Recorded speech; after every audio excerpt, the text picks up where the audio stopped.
My name is Terry Austin. I'm a member of the American Bandmasters Association, and I'm honored to interview today Stanley Michalski regarding his distinguished legacy and to obtain his perspective of the wind band movement in the United States. Good morning, Mr. Michalski. Good morning. So tell us about your career and your work, teaching positions, conducting positions. My career started at quite an early age because my dad was a musician, and he gave us, I want to say the word us, he gave my brother and I lessons at home, but he started me on accordion and piano. Being from Pennsylvania, it seems almost every youngster played the accordion at that time. But I'm speaking at the age 5 and 6 and things like that. And then I gravitated to the piano where we got private lessons and so on. But by the time I was 7 or 8 years old, I was out playing dance jobs with my dad, and he had a big band. He also had a small combo. But it was one of those situations where my dad was like the music man in a small town. He taught a lot of lessons, and it was quite a unique situation because many times when there was a wedding, the bride and groom would come to my dad and say, "When can you play our wedding?" rather than they had the wedding set, and then they would hire the band.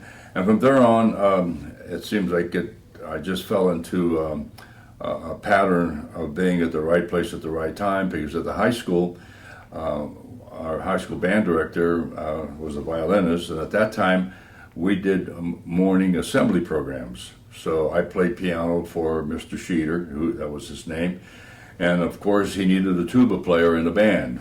And since I could play reed, bass, clef, I became the tuba player for the high school band. And during my senior year, Mr. Sheeter got sick, had some type of sickness, so I filled in, and for several weekends I was the director of the high school band, and that's how I got the bug for music, and went on to study music at Penn State. And at that time my mentor at Penn State was Dr. Jim Dunlop. Mr. Dunlop took a lot of interest in myself, and I played tuba for him, did a lot of solo work for him, and consequently they granted me an assistantship after I graduated with the bachelor's degree. And I stayed around for a while, and the head of the music department at Penn State was Dr. Fishburne, and he was in his office one day, and I was in a practice room not practicing my Hammond studies or my Mozart for the recital, but I was playing, I remembered a tune, it was Margie, and I was looking for a certain chord, and I couldn't figure it out, and I remember Dr. Fishburne opened the door, and he said, "It's A7, so, and I put it down, and then he started booking me jobs. I was playing jobs at the country clubs around State College, making a few bucks, and at that time, if you went out and you got $7 for the night, that was big money. So I was about to go on with more study, graduate studies, and Dr. Fishburne figured out a way that they would give me some more teaching time, and I was granted the doctorate from Penn State. But through all of this, I was fortunate to be able to have a lot of instruction. I also happened to be in a situation where I played organ in church for about 2 years, and in the Catholic Church at that time, the organist played all during the week. So as a senior in high school, I was playing 3 masses every morning, and sometimes 7 masses on a Sunday, because at that time you'd have a mass at 6 o'clock, 7, 8 o'clock, 9 o'clock. And through all of this, my dad was the driving force. He took me to New York to study with Joe Biviano on accordion, and I remember coming home one day, we were driving through New Jersey. He says, "When we get home, I'll show you how to get that done a lot easier." I mean, he just had the knack to be able to be a good teacher. And from that whole situation, I began playing with a lot of combos throughout Wilkes-Barre and so on, and I played on a radio station for 3 years. We played 2 programs a day, Monday through Friday. We played a businessman's beat at noontime and then a polka hour at 5 o'clock. So my dad was driving me back and forth from my hometown in Nanticoke to Wilkes-Barre twice a day to play with.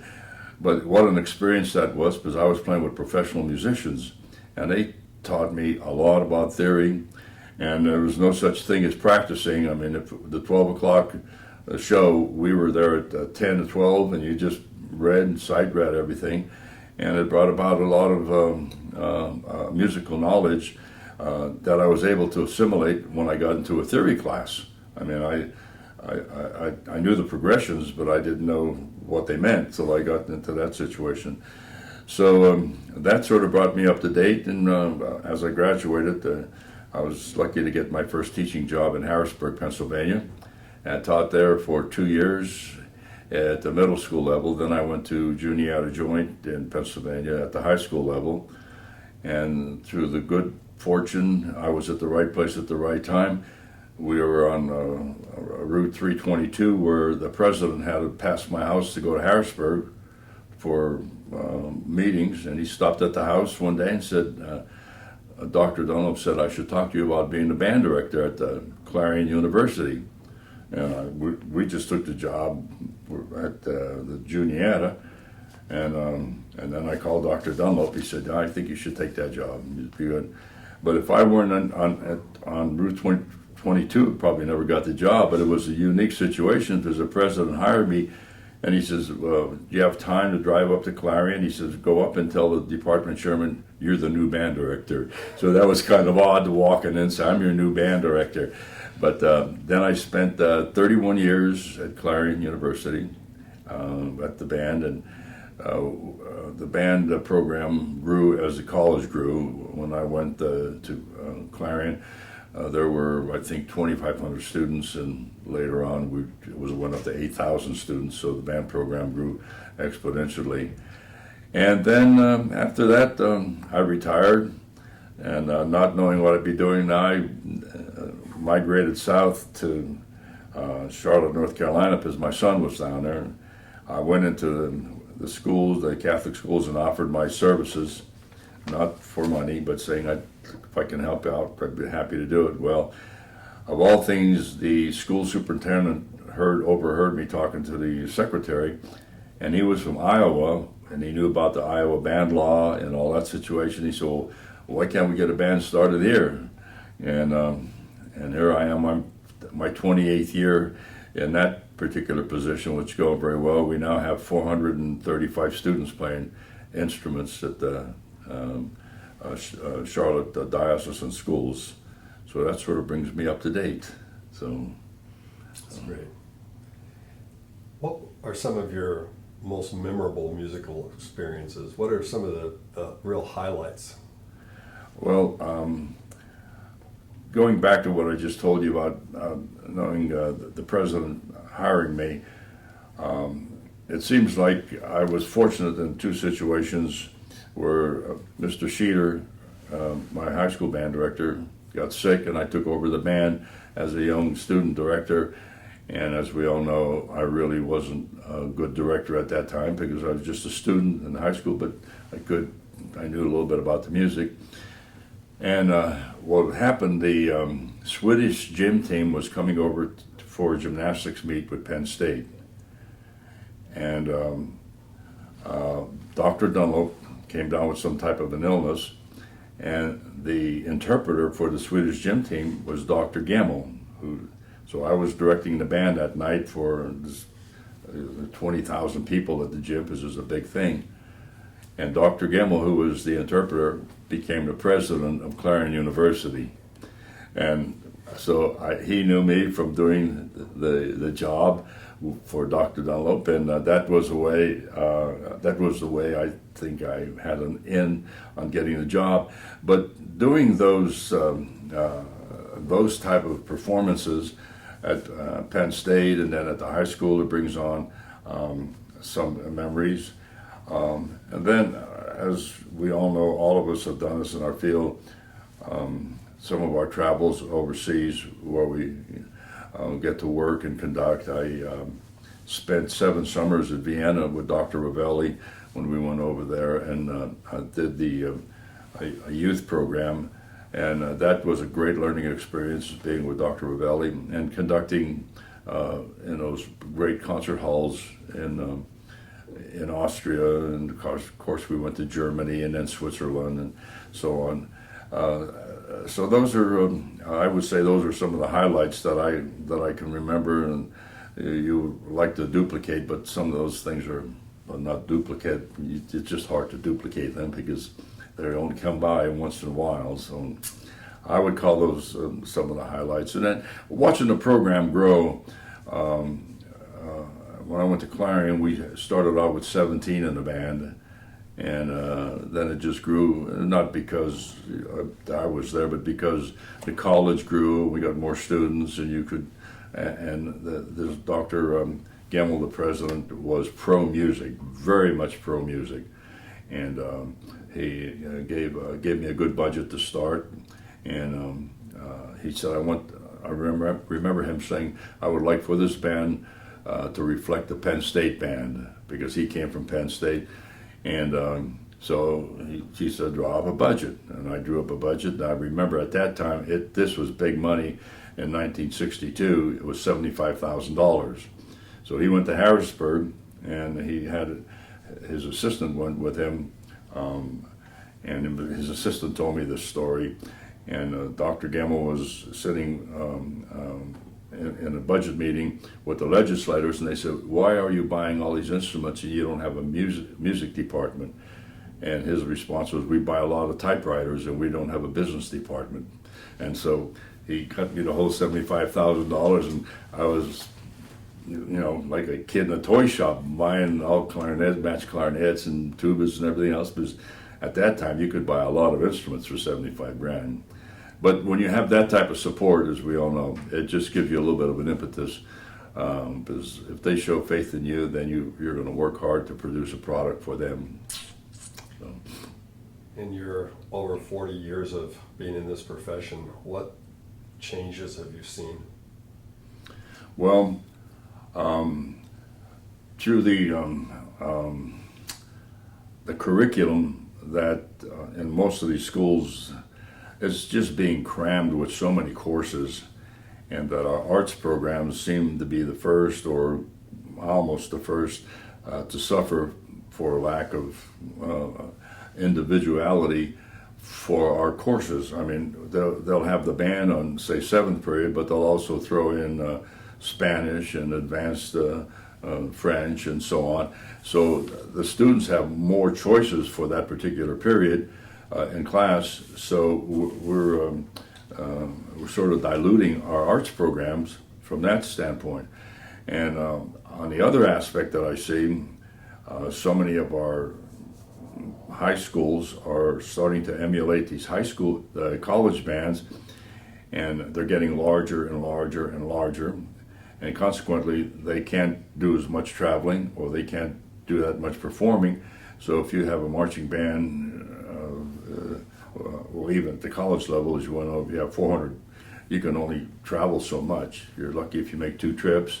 Well, now the high schools are getting that same situation, then they're only playing home games, and the students don't have the chance to present their programs at away games. But it seems like in one place we're losing students, in another place some of the high schools are getting so large that they're actually pricing themselves out of the program, because if you go to an administration and try to travel with a 200-piece high school marching band, it's quite expensive. And I just wish we had better control over our existence within the curriculum, so that students wouldn't have to make those hard decisions, and especially if we have a good oboe player or a good bassoon player and so on, and then all at once they say, well, I have to take advanced Spanish. And so, and you have to respect the child's wishes, but it shouldn't have to be that way. They don't have to fight. They don't have to take a choice between math and something else. But that's what that's going to be a downfall. And now with the charter schools, that's another influx into the educational field where people are diluting the musical aspect for us, for the directors, for the band directors, because if you lose 2 or 3 good students to 3 or 4 different schools, that's 12 students, and that could be the core of your program. Do you have any advice for young band directors? I try to give the young band directors, when I work with them doing little clinics with their bands,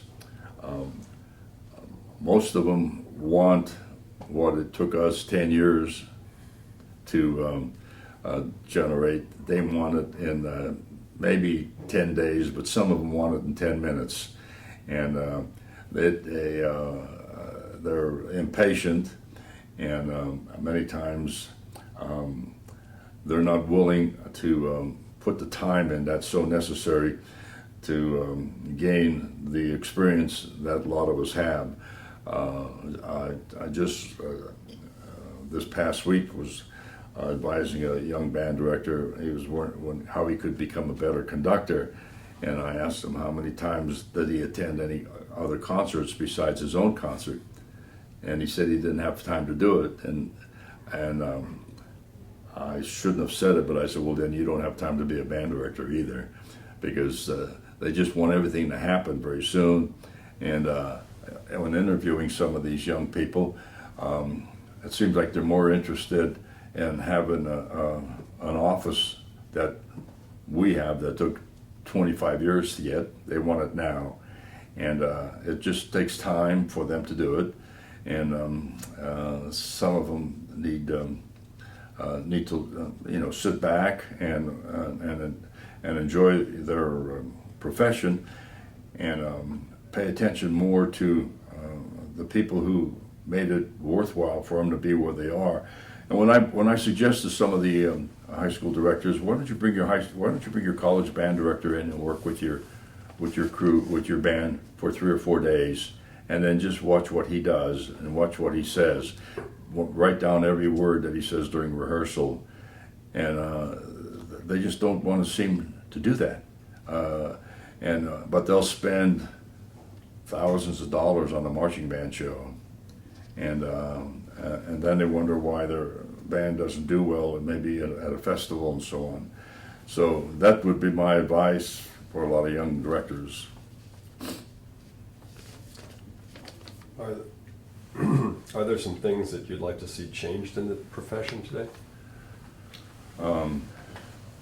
Well, so many of the things that would require a change are unique to maybe one situation, where it depends if there's an administrative aspect that controls a lot of the fine arts situation that might need a little bit of alteration. But for the most part, I think we're always producing good students through our college bands. I mean, there's such an abundance of good people coming out playing, and not necessarily music majors, but people who are, in biology and any other great discipline. And there's such great musicians. And many times we don't have a place for them to play. We have community bands, but not every great musician who graduates will locate an area where there's a good community band in which they can perform. So I think if we could continue to generate interest in these people, it'll help out to promote our band programs. And as I'm saying this, for instance, in Charlotte, North Carolina now, we have 5 community bands within that general Charlotte area. That goes down as far as Winthrop, which is only 15 miles away. But there's a lot of good musicians, young musicians, playing in those community bands now. And that's a great outlet for these people. And when they're doing their summer concerts, obviously they're getting sometimes better attendance at those concerts than we who work hard during the school year to present concerts. Will only get a couple of our parents coming, and we all know how many times a parent will drop off a student and come and pick them up after the concert rather than coming to the concert. But this community band, I think, I'm saying sort of a revitalization of the community band program. Butler, Pennsylvania has a tremendous community band. The reason I brought that up, I was just asked to come up and conduct it once again, and I was amazed the great musicians they have there. And what those community bands have that's hard for the young people even to take advantage of, your question that you asked earlier, Terry, up in that Butler band, there's a first-year clarinet player, Mr. Sanzotti. He is fabulous, the old-time clarinet player. Why people don't go up to him and say, how are you doing this? How do you do this? And I mean, I know him personally, and the man played from Italy. I mean, he knows articulations backwards and forwards, and young people don't take advantage of that. They just, for some reason, I don't know whether they feel it's going to show that they have a deficiency, but they're learning. They're learning each time you sit next to a person like that. So I think the community band programs are a big innovation, not an innovation, but a resurgence of the community bands. Will give some of these students some place to play once they get out of college and so on, which would be really great. Because our high school bands, I'm sorry to say, I think they're watering down the quality of literature that they're playing. As we know, many of the publishers are not publishing any grade 5 or 6 music anymore because it's not financially profitable for them to do that. And our directors are not challenged to get the instrumentation or make adjustments in their own programs to play good literature. And if you encourage them and show them where the literature is, but they just seem to all migrate to a certain composer or a certain popular music person at the particular time and play that music, and it's gone. And I wish they would play more standard, good literature, to follow what our orchestras have done. And because if we don't do that, we'll be going on the same way with a lot of the orchestras are going, where they're losing a lot of attendance at their concerts. You have to play to the audience. So to follow up on that, do you feel like the type of literature that, say, high school bands and even college bands are performing is influencing the type of skill development that they're getting in those ensembles? I think the literature, if they played some of the literature, even if it's the transcriptions, their skill will surface pretty quickly, and consequently, I'm pretty sure many of our present-day composers have to compose towards a pattern, or they give them you can only write so high, you can only write so fast. So we're not developing skills, we're just writing notes on a paper to sell a piece of music, and it might not have the value if you give a composer a free rein, say, compose this piece for us and we're going to play it. And our skill level will come up to what you write, rather than say, don't write anything above a high C or bottom notes. So there's I think we're on a collision course there between composers and performers. And but there are, as we all know, there are some really great composers out there who are just not concerned about that. They are writing because they can issue the music through a rental process rather than going through a regular outlet, which requires so many arrangements to be sold a year, or they put it out of print. So, other than that, I think we are in good shape. Those of us who have the honor and privilege of judging some band festivals, or just hearing some of these great bands, that you just wonder where are all these good musicians coming from. There's a lot of great musicians, student musicians, and obviously they have to have good teachers to get where they are. And in many cases, many of them have a void when they go to a college that doesn't have a good band program or a good orchestra program, and when they feel that their high school band was better than a program at the higher level, then we lose those good people.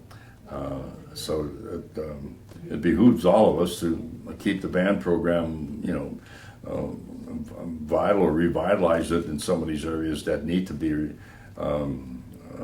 revitalized, to give the students someplace to play. And there are fantastic programs all around the country, but as we all know, our higher education programs with good bands, they're located 50 miles apart from each other. So there's a lot of students within that particular area that don't get the opportunity to play in those good bands and good orchestras. So I am thoroughly amazed sometimes when you're working with some of these groups, and the shyness of some of these people come out, and when they play, if you just give them the opportunity to play, it is heartwarming that they have such good talent and the abilities that they have. And so I think our band programs are really good hands. And like any other aspect in society, we have our ups and downs as we're growing. The people will realize if you have a 450-piece college marching band, you're not going to travel much, because you can't have a budget of $2 million for a marching band for 5 performances. And but the situation is, it's many times it's not the band director's fault. One band plays in one school, plays in another school, and the presidency is one band has so many people. They want more next year. It's just like anything else, and we just have to be careful that we don't overdo that, because then if you have a group that big, then it necessitates a building to be able to house those people. Then it necessitates a staff. So it's not just the band, it's a lot of money that goes into it. And we all know money drives a lot of our programs. And if you have a sensible amount of good sense and don't get into that battle of who's going to have the biggest band, then you're okay. But it doesn't happen in a lot of places around the country, but there are certain pockets, and we all know around the big cities, where this is very, very prevalent. Then people try to obviously emulate others, and we see that more than anything else in marching bands. If one marching band is putting on a show with a lot of props and so on, next year every other band wants to do the same thing. So then it costs a little bit more money and that type of thing. But we're still have the best program in the world, as you know, Terry, traveling as much as you do over into Japan. Everyone wants to be like our American bands. They love our literature, they love what we do, and they're copying what we're doing. So it's a sign of success that we are doing the right program. And because the musicians want to be American musicians, or not want to be American, but they want to copy what we're doing here in the States. So, looking back on your long career, what are some things that you wish you would have done differently, or some things that you really liked that you did? Well, when I talked about playing with these different groups, I was fortunate that I didn't know, I think at that time any better, that I didn't set up a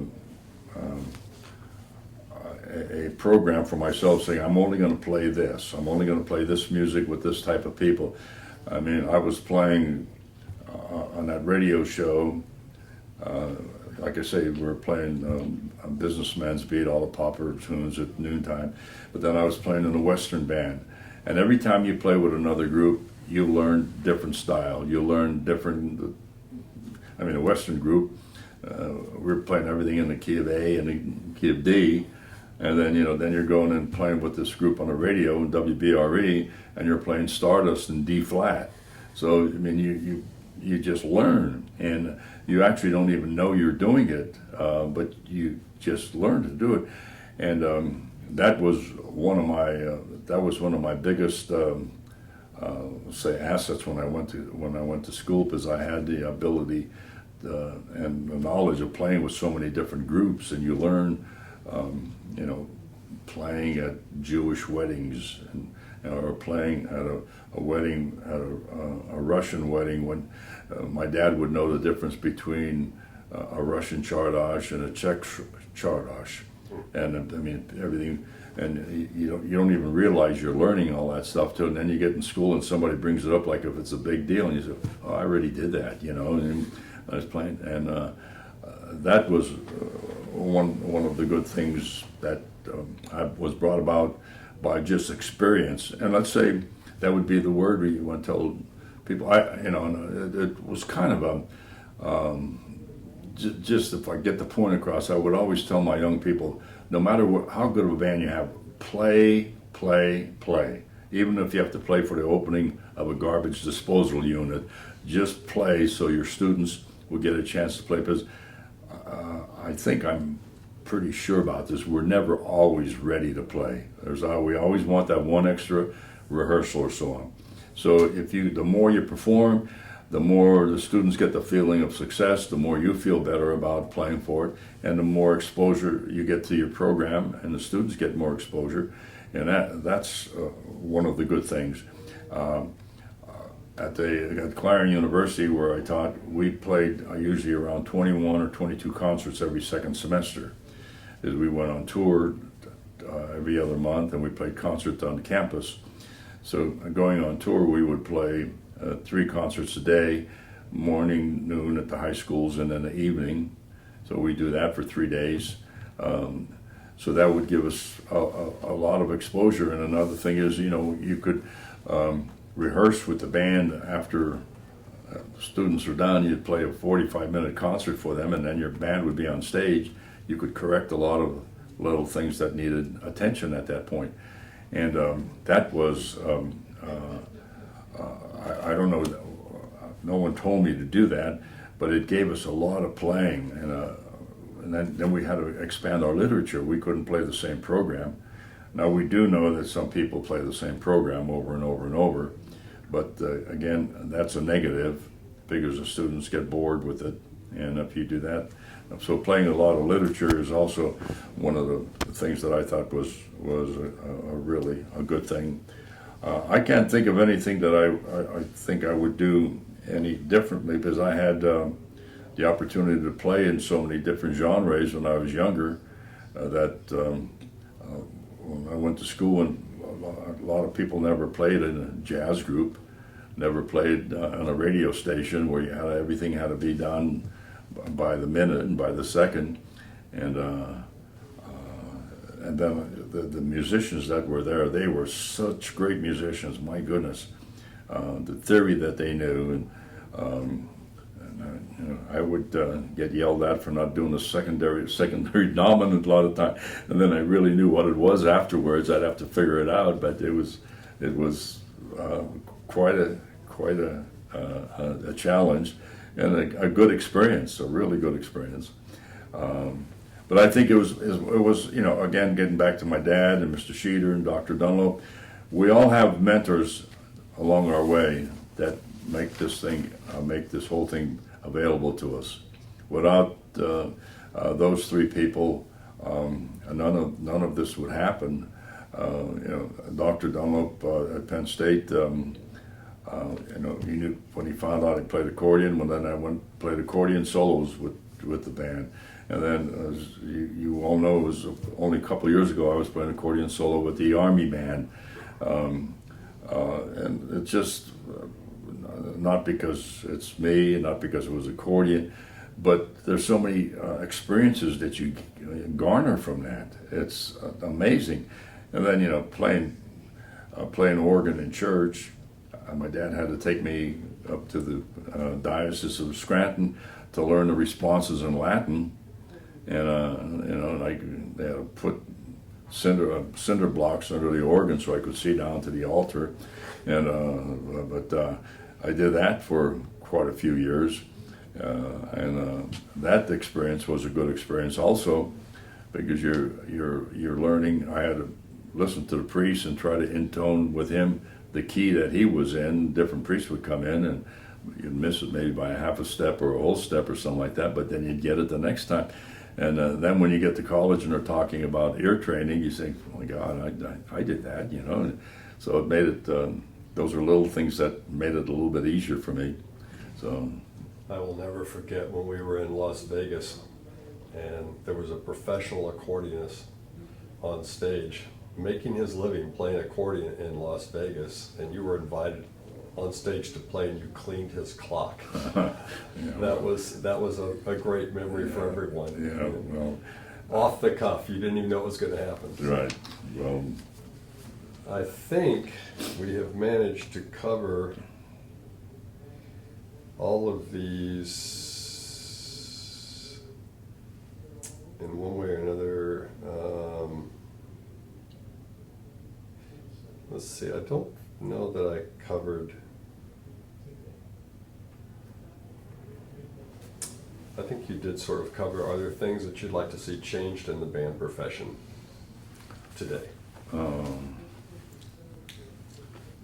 not really. I think our Yeah, I think you did. Let's work towards more like an ending on Okay. this. Like, you have any final words that you'd like to, words of wisdom, or any, as other people are going to watch this years from now and reflect back on presidents past, anything that you would like to say? Who's your favorite Virginia College band director? Virginia. Yeah, in Virginia.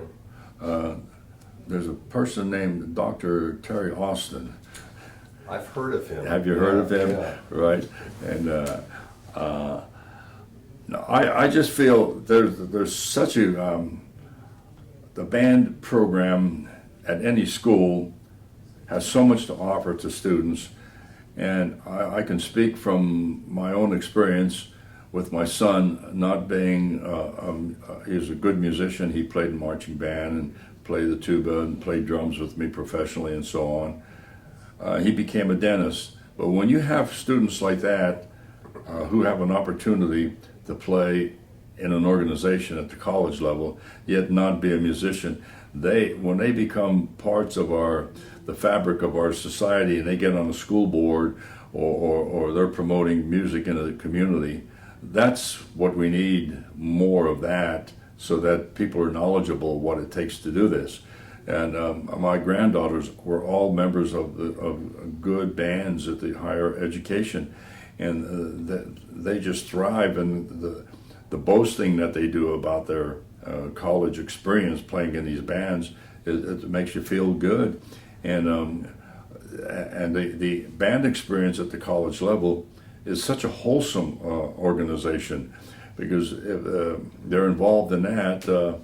They're learning literature, they're learning discipline, of course, and we know about teamwork and everything, but if they want to learn teamwork, I think they should go play on a football team. I mean, we do so much better in a band program where we're learning to play alongside each other. We're learning to play, with good tone quality and all that aspect of our music making. But music gives an opportunity for so many students to have a good outlet other than another profession, not to be facetious about it, but if you're a dental student, you don't go in a band and start pulling teeth. But you can be a music student and go and play for a dental society program and be accepted as a talented person. And it's amazing. And in our towns and in Pittsburgh, for instance, there's a group of all dentists and all musicians that play together. They play once a week at a jazz place. And some of the people that I work with down in Charlotte now, they're good musicians, and most of them seem to have a background in medical profession. And there's I don't know the correct percentage, but it says something like 80% of most of the people going into the medical profession now have had some type of musical background because of the discipline that it required. And it was funny because my son, when he went to Case Western for his interview to get into dental school, the dean asked him how come he had such great dexterity, and he said, I play the drums. And he said, he said, I play golf a lot. And my son said, Dad, we didn't talk anything about dentistry. All we talked about after that was the drums. He said he played, or his son was playing drums. And my son said, I couldn't believe it. He knew the difference between the match grip and the standard grip, And he said, we didn't talk about dentistry. And he said, well, that's where he went to school. He got in on it. But it's amazing how that turns up. So that's about it for me. We have time for one quick thing. Yes, go ahead. What does the American Bandmasters Association mean to you? It's the highest honor that I have had because of the association with other people, especially like yourself. We were friends before, but now we are really friends now. And the American Bandmasters is the only profession that I know of that no one's trying to outdo each other or outplay each other or outnumber each other. We're all brethren together, and we work with each other all the time.